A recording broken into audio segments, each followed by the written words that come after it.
ഇന്ന് 2025 ഡിസംബർ മാസം 8-ാം തീയതി. ഇന്നത്തെ സ്വർണ്ണവില നമുക്കൊന്ന് പരിശോധിക്കാം. ഇന്ന് ഗ്രാമിന് 25 രൂപയും പവന് 200 രൂപയുടെയും വർധനമാണ് രേഖപ്പെടുത്തിയിട്ടുള്ളത്. 1 ഗ്രാം 22 കാരറ്റ് സ്വർണത്തിന് 11,955 രൂപയും പവന് 95,640 രൂപയുമാണ് വില.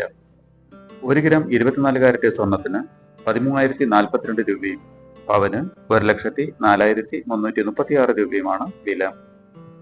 1 ഗ്രാം 18 കാരറ്റ് സ്വർണത്തിന് 9,782 രൂപയും പവന് 78,256 രൂപയുമാണ് വില. സ്വർണം വാങ്ങുന്നതിന് മുമ്പായി സ്വർണത്തിന്റെ പരിശുദ്ധി കൂടി അറിഞ്ഞ് വാങ്ങുക. വീണ്ടും നാളെ ഇതേ സമയം കാണാം. നമസ്കാരം.